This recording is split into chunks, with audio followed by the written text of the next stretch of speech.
नमस्कार दोस्तों, कैसे हैं आप सभी। जैसा कि पिछला लेक्चर में हम लोग पुर्तगाली को और डच को कवर किए थे। आज का जो हम लोग का लेक्चर होगा इसमें हम लोग ब्रिटिश, डेनिश और फ्रांसीसी को कवर करेंगे। तो आइए हम लोग अपने क्लास को स्टार्ट करते हैं। तो ब्रिटिश देखेंगे सबसे पहले। तो पिछला लेक्चर में हम लोग देखे थे कि जो ब्रिटिश ईस्ट इंडिया कंपनी है उसकी स्थापना कब हुई थी। तो उसकी स्थापना हुई थी 1599 या 1600 में। कब? तो 1599 या 1600 में हम लोग देख चुके हैं। लास्ट में आप लोग से पिछला लेक्चर पे आधारित 2-3 प्रश्न भी रहेंगे जिसका आंसर आपको कमेंट में अवश्य देना है। चलिए आते हैं क्लास पे।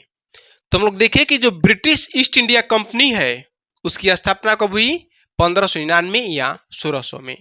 किंतु इससे पहले एक ब्रिटिश व्यक्ति था, उसका नाम था जॉन मिल्टन हॉल। क्या नाम था? John Milton hall. यह पहला व्यक्ति था जो ब्रिटिश से भारत समुद्र के माध्यम से आया था। कौन?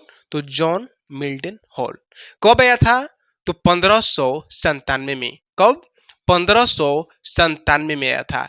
इस समय भारत में मुगल बादशाह कौन थे? तो उनका नाम था अकबर। क्या नाम था?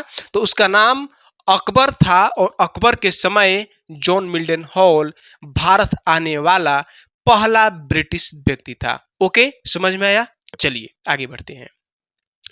यानी जब भारत आया, भारत की परिस्थितियों से अवगत हुआ तो इसे लगा कि भारत के साथ व्यापार करना काफी ज्यादा फायदेमंद होगा।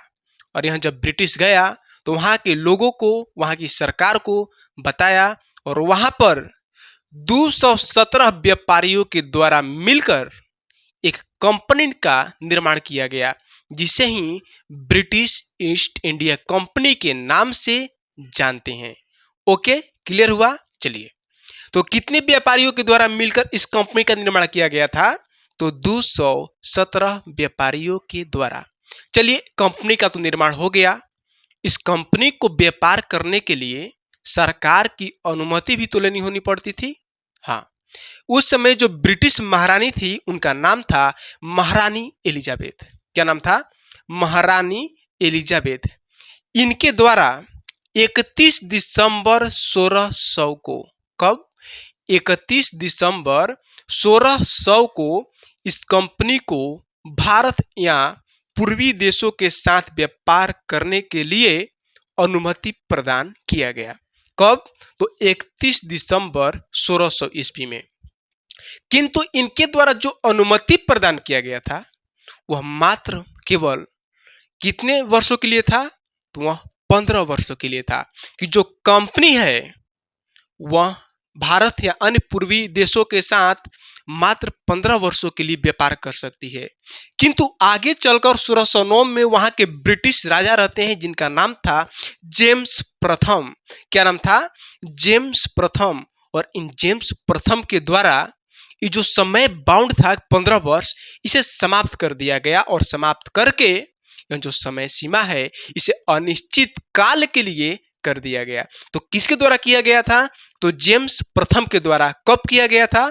तो 1609 में। बहुत सारे यहाँ पे पॉइंट आपको जो मैं बोल रहा हूं बोर्ड पे नहीं दिख रहे होंगे। घबराने की जरूरत नहीं है। क्यों? कहिए सर कि क्यों नहीं घबराएं? क्योंकि जो इस संस्था के द्वारा आपको पीडीएफ प्रदान किया जा रहा है जो कि हैंड रिटन है, उन सभी में ये सभी बिंदु क्या है? समावेशित है, लिखे हुए हैं। जो भी मैं यहाँ पे बैकग्राउंड आगे पीछे जो भी मैं समझा रहा हूँ वो सभी के सभी उसमें समावेश हैं। और यहाँ जो पीडीएफ है इस नंबर पे आपको व्हाट्सएप पे मैसेज कर दीजिएगा तो आपको क्या किया जाएगा? अवेलेबल कर दिया जाएगा। ओके, चलिए आते हैं बिंदु पे। तो हम लोग देखें कि महारानी एलिजाबेथ के द्वारा कंपनी को अनुमति तो प्रदान कर दिया गया, तो कंपनी क्या यूं ही चलेगी कि उसको नियंत्रण करने के लिए एक कमेटी बनाया जाएगा? जी हाँ, एक संस्था बनाया गया इस कंपनी के सुचारू संचालन के लिए। उस संस्था को कोर्ट ऑफ डायरेक्टर के नाम से जानते हैं। किस नाम से? Court of director. इस कोर्ट ऑफ डायरेक्टर में 24 सदस्यों को नियुक्त किया गया। कितने? तो 24 सदस्यों को कोर्ट ऑफ डायरेक्टर में नियुक्त किया गया। ये जितने भी 24 सदस्य आपको दिख रहे हैं, इन सभी की नियुक्ति उन्हीं व्यक्तियों के द्वारा किया गया था जिनका शेयर कंपनी में था। यानी कि जो अपना पैसा कंपनी में इन्वेस्ट किए थे, उन्हीं व्यक्तियों के द्वारा मिलकर इन 24 सदस्यों को नियुक्त किया गया था। तो यह 24 सदस्य यानी कि कोर्ट ऑफ डायरेक्टर करता क्या था, तो कंपनी के संचालन में सहायक था, यानी कि उसकी निगरानी करता था। आगे एक और संस्था का निर्माण किया जाता है 1784 के आसपास, जिसे बोर्ड ऑफ कंट्रोल के नाम से जानते हैं। हालांकि उससे हम लोग आगे पढ़ेंगे, अभी हम लोग यहीं तक देखते हैं। ओके, चलिए। यह तो पहला व्यक्ति था जॉन मिल्टन हॉल, जो कि जनरली रूप से मतलब सामान्य रूप से आया था भारत में, किंतु व्यापारिक दृष्टि से जो भारत आने वाला पहला व्यक्ति था उसका नाम था कैप्टन विलियम हॉकिंस। क्या नाम था? Captain William Hawkins. यह जो कैप्टन विलियम हॉकिंस है 1608 में, कब? 1608 में जहांगीर के समय सूरत में भारत आया था। तो भारत में किस स्थान पे आया? सूरत में आया। कब आया था? तो 1608 में। यह जो एक पत्र लेकर आया था, और यह जो पत्र था अकबर के नाम से लिखा हुआ था, किंतु अकबर की जो मृत्यु है 1605 में ही हो जाती है। ओके, तो यह जब भारत आया तो उस समय जो मुगल बादशाह था उसका नाम था जहांगीर, और यह जहांगीर से आगरा के दरबार में मिला था। कहाँ पे मिला था? जहांगीर से आगरा के दरबार में जो कैप्टन विलियम हॉकिंस से मिला था।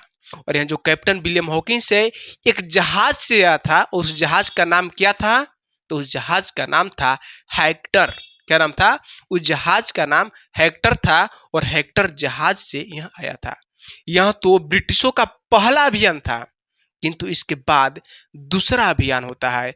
यह जो दूसरा अभियान था वह दो व्यक्तियों को ध्यान में रखकर, यानी कि दो व्यक्तियों के नेतृत्व में हुआ था, जिनमें एक था सर थॉमस रो और एक था एडवर्ड टेरी। कौन थे? तो एक था सर थॉमस रो और एक था एडवर्ड टेरी। इनका जो यह अभियान है कब हुआ था? तो यह अभियान 1615 में हुआ था। कब हुआ था? 1615 में। इस समय जो मुगल बादशाह था वह जहांगीर ही था, और ये दोनों जहांगीर से कहां पे मिले थे? तो ये दोनों अजमेर में जहांगीर से मिले थे। तो जहांगीर से कहां पे? तो अजमेर में। और वहीं कैप्टन विलियम जो हॉकिंस है यह आगरा के दरबार में जहांगीर से मिले थे।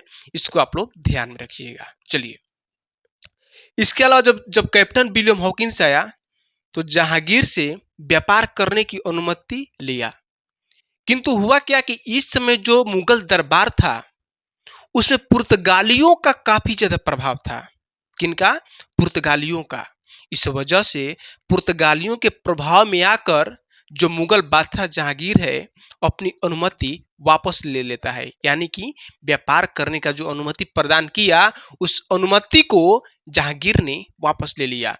इस वजह से हुआ क्या कि जब इसे अनुमति मिला था तो ये लोग क्या किए कि अपने पहली फैक्ट्री को स्थापित करना चाहें, और उसकी जो आधारशिला है सूरत में 1608 में डालते हैं। कहाँ पे? 1608 में सूरत में पहली फैक्ट्री की आधारशिला डालते हैं। किंतु इसी बीच जहांगीर जो है पुर्तगालियों के प्रभाव में आकर अनुमति को क्या करता है?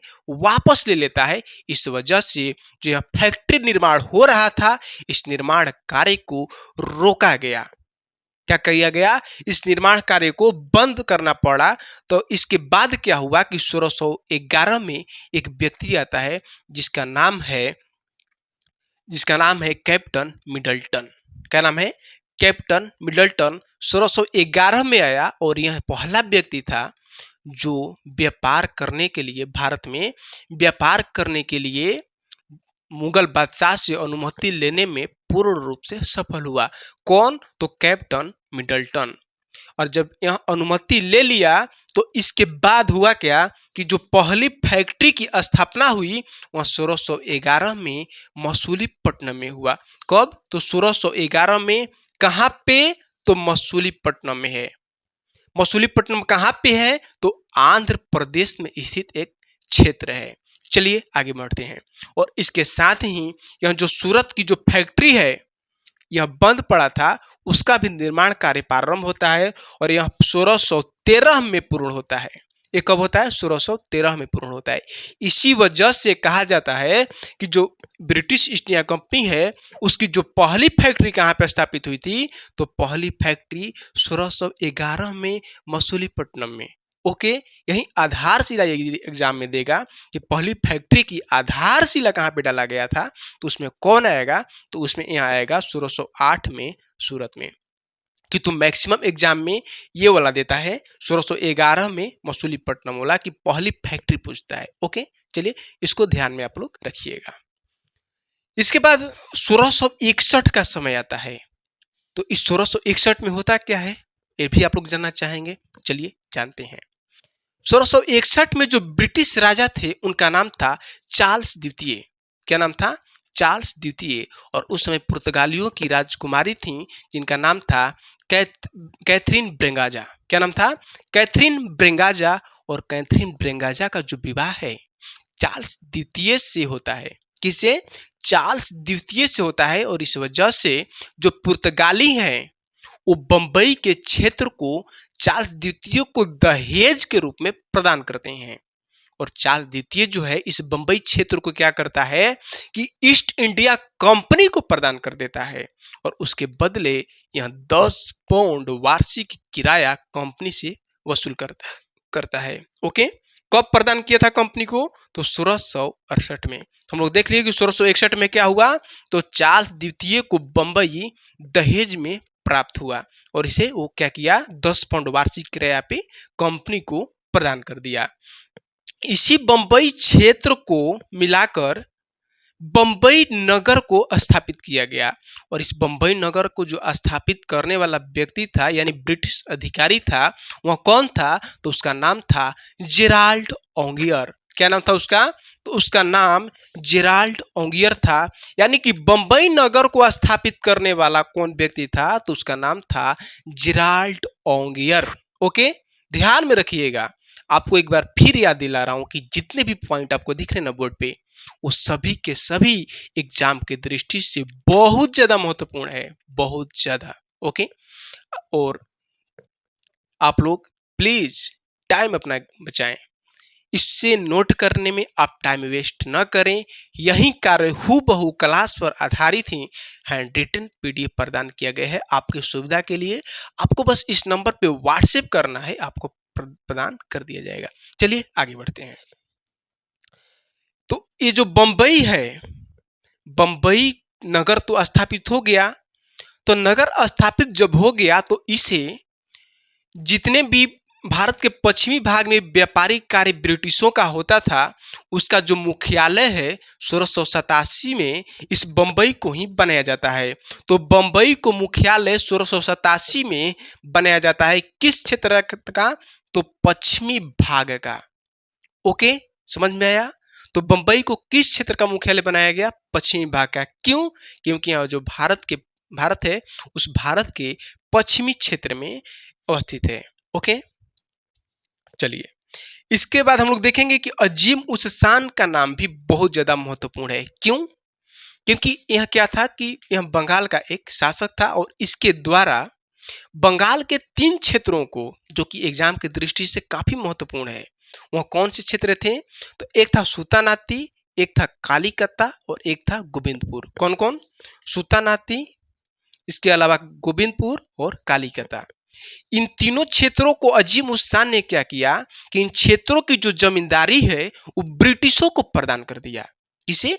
ब्रिटिशों को प्रदान कर दिया गया। और जो ब्रिटिश हैं इन तीनों गांवों को मिलाकर एक नगर को स्थापित करते हैं जिसका नाम था कलकत्ता। यानी कि कलकत्ता नगर का स्थापना किसने किया? तो इन ब्रिटिशों के द्वारा किया गया। और वह व्यक्ति कौन था, वो अधिकारी कौन था ब्रिटिश, तो उसका नाम था जॉब चॉर्नोक। क्या नाम था? जॉब चॉर्नोक। और इसके द्वारा 1690 में इस कलकत्ता नगर को स्थापित किया गया। चलिए, कलकत्ता नगर तो स्थापित हो गया, तो अपने शासन के लिए लोग यहाँ पे क्या करेंगे, किला भी स्थापित करेंगे। और जो किला स्थापित किए थे उस किला का नाम था फोर्ट विलियम किला। क्या नाम था? फोर्ट विलियम किला। तो फोर्ट विलियम जो किला है इसका संबंध किस क्षेत्र से है? तो इसका जो संबंध है कलकत्ता नगर से है। ओके, चलिए कलकत्ता नगर तो बना दिया गया। साथ ही साथ यह जो कलकत्ता है इसे पहला प्रेसिडेंसी नगर ये लोग क्या करते हैं, घोषित करते हैं। तो कलकत्ता को पहला प्रेसिडेंसी नगर घोषित करते हैं। कब करते हैं? तो 1700 ईस्वी में। और यहाँ का जो पहला प्रेसिडेंट है उसे चार्ल्स आयर को ये लोग क्या करते हैं, बनाते हैं। तो पहला प्रेसिडेंसी नगर किससे घोषित किया गया था? तो वह कलकत्ता था। कब घोषित किया गया था? तो 1700 ईस्वी में। कलकत्ता का पहला प्रेसिडेंट किसे नियुक्त किया गया था? तो यह व्यक्ति था चार्ल्स आयर। ओके, समझ में आया? मुझे उम्मीद है कि काफी आप लोगों को बेहतर समझ में आ रहा होगा। यदि सच में समझ में आ रहा है तो प्लीज चैनल को सब्सक्राइब करें, साथ ही साथ लाइक करें। चलिए आगे बढ़ते हैं। इसके अलावा एक महत्वपूर्ण अधिकारी था ब्रिटिश, उसका नाम था फ्रांसिस डे। क्या नाम था? Francis day. और इस फ्रांसिस डे के द्वारा चंद्रगिरी के राजा से कुछ क्षेत्रों को प्राप्त किया गया। कब? तो 1639 में। 1639 में फ्रांसिस डे क्या करता है कि चंद्रगिरी के राजा से कुछ क्षेत्र को प्राप्त करता है और उस क्षेत्र को मिलाकर मद्रास को स्थापित करता है।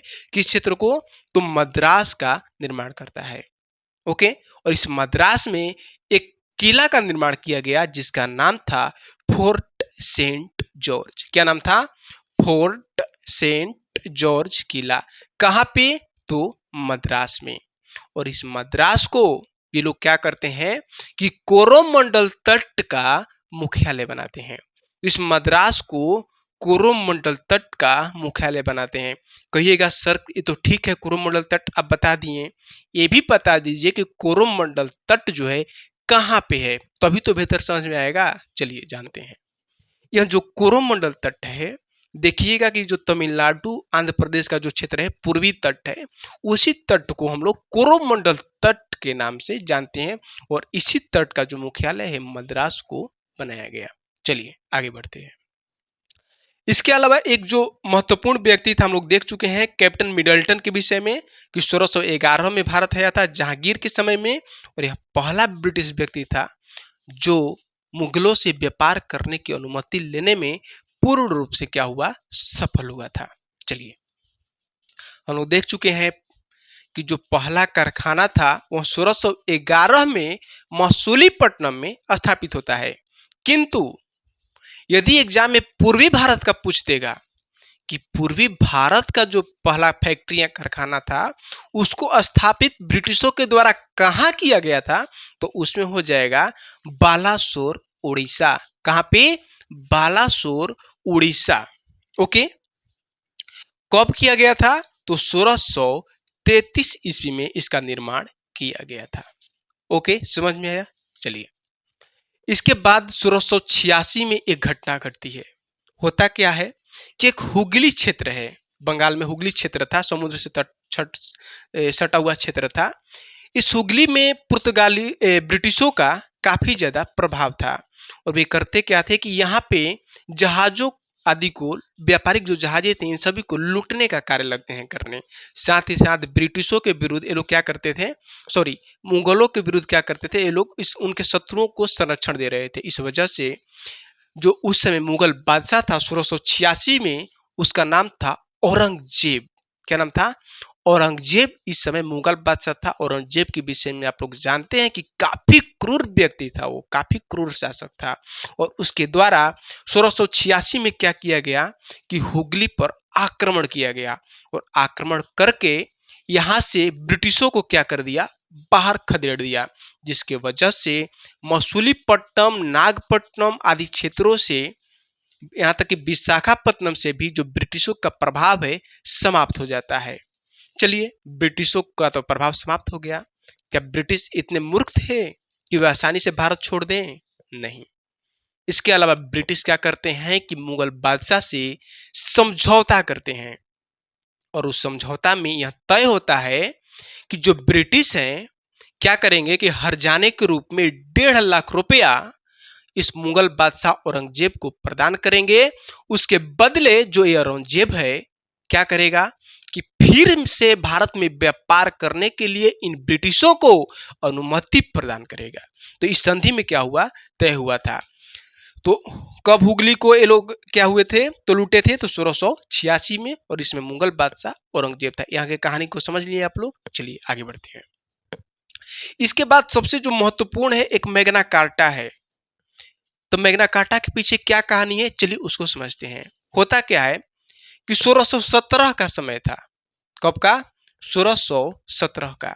इस समय जो मुगल बादशाह था उसका नाम था फर्रुखसियर। क्या नाम था, फर्रुखसियर नाम था। और इसका जो तबीयत था काफी ज्यादा खराब रह रहा था। और ब्रिटिशों का एक शिष्टमंडल आया था, और उस शिष्टमंडल में एक चिकित्सक था जिसका नाम था विलियम हैमिल्टन। क्या नाम था, विलियम हैमिल्टन।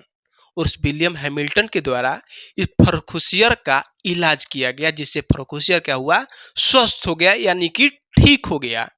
इस वजह से फर्रुखसियर काफी ज्यादा प्रसन्न हुआ, और प्रसन्न होकर एक कंपनी को फरमान जारी करता है। और उस फरमान में यह प्रावधान था, क्या प्रावधान था, तो उसमें यह प्रावधान था कि कंपनी मात्र 3000 रुपये वार्षिक किराया चुकाकर, कितना, मात्र 3000 वार्षिक किराया चुकाकर बंगाल में निःशुल्क व्यापार कर सकती है। समझिए इतना बड़ा ये क्या किया, फर्रुखसियर जो है क्या किया कि उस कंपनी को एक फरमान प्रदान कर दिया कि मात्र 3000 में ही जो कंपनी है बंगाल में कर मुक्त यानी कि निःशुल्क व्यापार करेगी। इसी को क्या कहा गया, कुछ इतिहासकारों के द्वारा मैग्ना कार्टा कहा गया। मैग्ना कार्टा से तात्पर्य महाधिकार पत्र से होता है, जिससे हम लोग पोल्टी में देखेंगे कि 1215 में एक ब्रिटेन में घटना घटती है, जिससे हम लोग पोल्टी में देखेंगे। एक क्रांति होती है अधिकारों के लिए। तो वहाँ के जो शासक थे, राजा थे, उनके द्वारा एक फरमान प्रदान किया गया था, जिसे ही महाधिकार पत्र के नाम से जानते हैं। तो इसी मैग्ना कार्टा को फर्रुखसियर के द्वारा क्या किया गया था कि कंपनी को प्रदान किया गया था। कब, तो 1717 में। आगे चलकर यह जो फरमान इसने जारी किया वो काफी ज्यादा विवादित हो गया, जो कि प्लासी का युद्ध जो हुआ था इन सभी का एक क्या हुआ, कारण बना था। चलिए, तो हम लोग यहाँ तक ब्रिटिश को कंप्लीट किए। ओके, मुझे उम्मीद है कि आप सभी को बेहतर समझ में आया होगा। अब हम लोग आते हैं डेनिश पे। यह जो डेनिश थे यह कहाँ के रहने वाले थे, तो यह डेनमार्क के रहने वाले थे। कहिएगा सर कि डेनमार्क कहाँ पे है, तो डेनमार्क जो है आप देखिएगा यूरोप में, तो यूरोप में उत्तरी साइड में, यूरोप के उत्तरी साइड में क्या है, एक देश है, और इसी डेनमार्क के ये डेनिश रहने वाले थे। हम लोग देखे हैं कि जो डेनिश ईस्ट इंडिया कंपनी है उसकी स्थापना कब किया गया था, पिछले लेक्चर में देखे हैं। आपको याद है तो कमेंट में अवश्य बताएं। ओके, चलिए हम ही बता देते हैं। जो डेनिश ईस्ट इंडिया कंपनी थी उसकी स्थापना 1616 में किया गया था। कब किया गया था, 1616 में। चलिए, कंपनी स्थापित हो गई, भारत भी आ गई।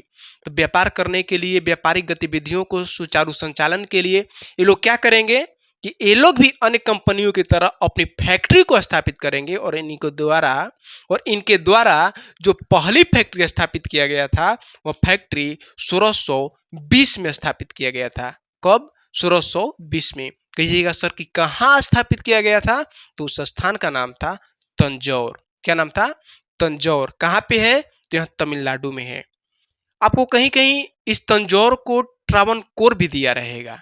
ओके, तो इसे घबराना नहीं है, या तो तंजौर रहेगा और इसी को ही ट्रावनकोर भी कहीं कहीं दिया रहता है। चलिए आगे बढ़ते हैं। यह तो था संपूर्ण भारत में पहली फैक्ट्री, किंतु एग्जाम में यह भी पूछ सकता है कि बंगाल में इनके द्वारा जो पहली फैक्ट्री स्थापित किया गया था वह कहाँ पे और कब किया गया था। एग्जाम में ये पूछ सकता है। तो यहाँ पे जो बंगाल है, यहाँ पे लोग व्यापार करने के लिए जो पहली फैक्ट्री स्थापित किए थे वह 1676 में किए थे। कब किए थे, 1676 में किए थे। कब किए थे, कहाँ किए थे, तो श्रीरामपुर में 1676 में किए थे। किंतु हुआ क्या कि ये जो डेनिश थे अपनी व्यापारिक कार्यों में भारत में उतने मतलब सफल नहीं हो पाए, कह सकते हैं कि विस्तार नहीं कर पाए। इस वजह से ये अपने सारी फैक्ट्रियां, व्यापारिक गतिविधियां, जितने भी कारखाने थे वो सभी ब्रिटिशों को बेचकर भारत से बाहर चले जाते हैं।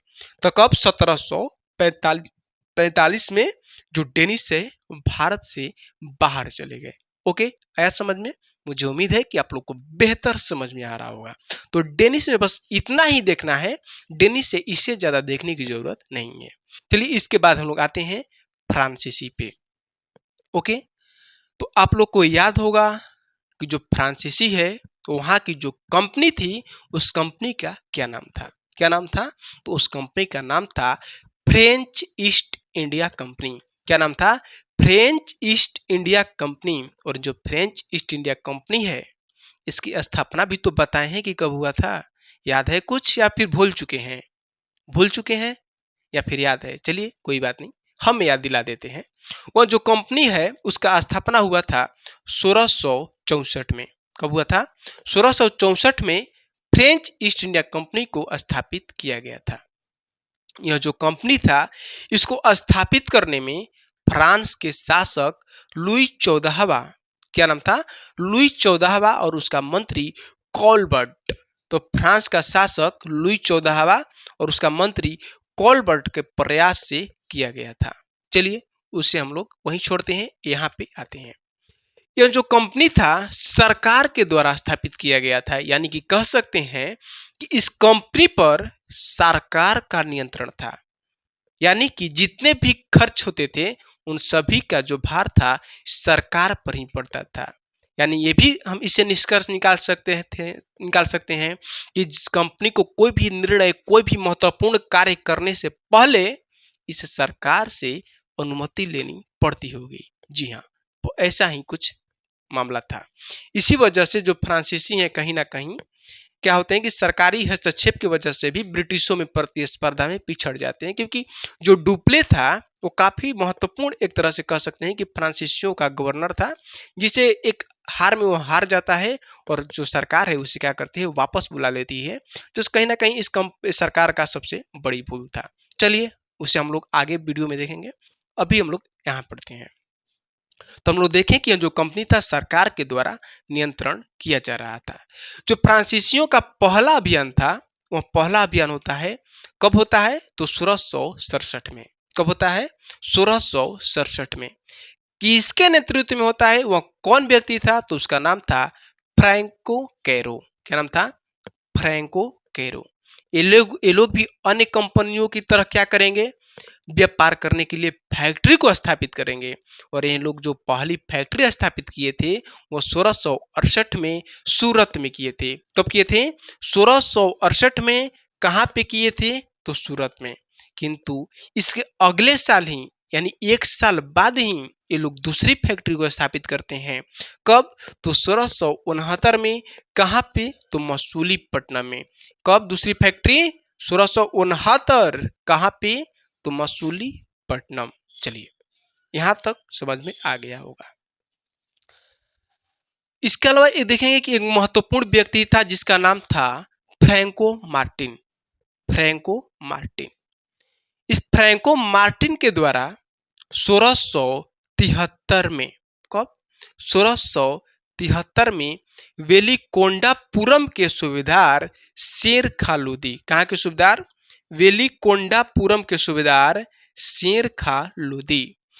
इस शेर खा लोदी से जो फ्रैंको मार्टिन है कुछ क्षेत्रों को प्राप्त किया और उस क्षेत्रों को पांडिचेरी नाम दिया गया। यानी कि पांडिचेरी जो नगर है उसको स्थापित करने में फ्रैंको मार्टिन का काफी ज्यादा महत्वपूर्ण भूमिका है।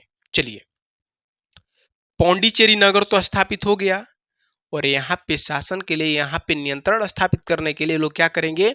एक किला का निर्माण करते हैं और उस किला का जो नाम था क्या था? तो फोर्ट लुई।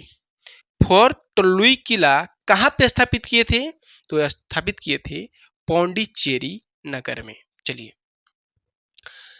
यही फ्रैंको जो मार्टिन है इसे कहा जाता है कि भारत में फ्रांसीसी बस्तियों का क्या था? यह संस्थापक था। कौन? तो फ्रैंको मार्टिन। आप लोग को यह जवाब देना है क्यों, क्योंकि पिछले लेक्चर में हम लोग इसे देखे हैं कि जो पुर्तगालियों का साम्राज्य है, पुर्तगाली साम्राज्य, उसको भारत में वास्तविक संस्थापक किसे माना जाता है। इसका आंसर आप अवश्य कमेंट में दें। क्यों, क्योंकि पिछला लेक्चर में हम लोग इसे कवर किए हैं। यदि आप नहीं देखे हैं तो कृपया आप जाकर उसे कवर करें ताकि आपको एक बेहतर एक क्रम में समझ हो सके। चलिए आगे बढ़ते हैं। इसके बाद 1673 का समय आता है। 1673 में होता क्या है, तो उस समय जो बंगाल का सूबेदार था, बंगाल का जो शासक था, उसका नाम था शाइस्ता खां। क्या नाम था? शाइस्ता खां। और इस शाइस्ता खां से जो फ्रांसीसी हैं कुछ क्षेत्र प्राप्त करते हैं और उस क्षेत्र को चंद्रनगर व्यापारिक केंद्र क्या करते हैं, उस क्षेत्र में स्थापित करते हैं। क्या? चंद्रनगर व्यापारिक केंद्र। कहां पे? तो बंगाल में। किसके द्वारा? तो फ्रांसीसियों के द्वारा शाइस्ता खां से कुछ क्षेत्र को प्राप्त करके। क्या नाम था? चंद्रनगर व्यापारिक केंद्र। और यहाँ पे वे लोग एक किला का निर्माण करते हैं जिसका नाम था फोर्ट ओरलियंस। क्या नाम था? फोर्ट ओरलियंस का क्या करते हैं, निर्माण करते हैं। कहां पे? तो चंद्रनगर में। ओके, हम लोग यहां देखें कि फ्रांसीसी ईस्ट इंडिया कंपनी की स्थापना में फ्रांस के शासक लुई 14वें और उनके मंत्री कॉलबट का काफी ज्यादा प्रयास था। चलिए आगे बढ़ते हैं। इसके बाद होता क्या है कि इस समय जो फ्रांसीसियों का गवर्नर था उसका नाम था डुप्ले। और यह जो डुप्ले था काफी कह सकते हैं कि एक साम्राज्यवादी गवर्नर था। वो करता क्या है कि जो भारतीय राजा थे, देसी राजा, देसी रियासतों के, उनके मामलों में हस्तक्षेप करना प्रारंभ करता है और हस्तक्षेप करता है। और यह जो इसका जो हस्तक्षेप करने की नीति थी, वही नीति आगे चलकर ब्रिटिशों को भारत को विजित करने में ये कह सकते हैं कि दीपक का कार्य करता है, यानी कि मार्ग प्रदान करता है। तो किसके द्वारा नीति अपनाया गया? तो डुप्ले के द्वारा नीति जो अपनाया गया वही नीति। तो यह जो डुप्ले है जो भारतीय शासकों के मामले में हस्तक्षेप करने की नीति अपनाता है, तो होता क्या है कि ब्रिटिशों में और फ्रांसीसियों में एक प्रतिस्पर्धा प्रारंभ होती है, संघर्ष प्रारंभ होती है। वह संघर्ष को कर्नाटक युद्ध के नाम से जाना जाता है, जो कि लगभग 20 वर्षों तक चलता है। तो यही यहाँ पे लिखा गया है कि भारत में अंग्रेजों और फ्रांसीसियों के बीच 20 वर्षों का युद्ध प्रारंभ होता है, जिसे कर्नाटक युद्ध के नाम से जाना जाता है। और यह जो कर्नाटक युद्ध है, साथ ही साथ विभिन्न जो यूरोपियों का यानी ब्रिटिशों का विभिन्न भारतीय रियासतों के साथ कुछ उनके बीच भी युद्ध हुआ था, उसे हम लोग नेक्स्ट लेक्चर में क्या करेंगे, कंप्लीट करेंगे। ओके, इसके बाद एक महत्वपूर्ण युद्ध है जिसका नाम है वांडीवास का युद्ध। क्या नाम है? वांडीवास का युद्ध। यह जो युद्ध है 1760 में होता है। कब होता है? 1760 में वांडीवास का युद्ध होता है। इस युद्ध में जो ब्रिटिश नेतृत्व करता था उसका नाम था आयरकुट। क्या नाम था? आयरकुट। और जो फ्रांसीसी नेतृत्व करता था उसका नाम था काउंट डी लाली। क्या नाम था? काउंट डी लाली। इस युद्ध में फ्रांसीसी पराजित होते हैं और वे क्या होता है कि उनका पतन प्रारंभ हो जाता है। हालांकि इसी के साथ में कर्नाटक का जो युद्ध है, 3 युद्ध लड़ा गया है, वो भी चलता रहता है। और यह जो टाइम पीरियड था कर्नाटक के तीसरा युद्ध का था। तो जब कर्नाटक के तीसरा युद्ध में बुरी तरह फ्रांसीसी पराजित होते हैं तो कुछ शर्तें इनके साथ लागू किया जाता है, जिसके वजह से ये कहीं ना कहीं भारत में इनकी स्थिति कमजोर हो गई। तो आगे हम लोग जो नेक्स्ट लेक्चर देखेंगे उसमें कर्नाटक युद्ध के साथ साथ इन शर्तों को देखेंगे और साथ ही साथ विभिन्न युद्धों को भी कवर करेंगे जो एग्जाम के दृष्टि से बहुत ज़्यादा महत्वपूर्ण है। तो आज इतना ही। बहुत बहुत आप सभी का धन्यवाद, क्योंकि आप लोग क्लास को इतना प्यार दे रहे हैं। तो आज इतना ही। जय हिंद, जय भारत।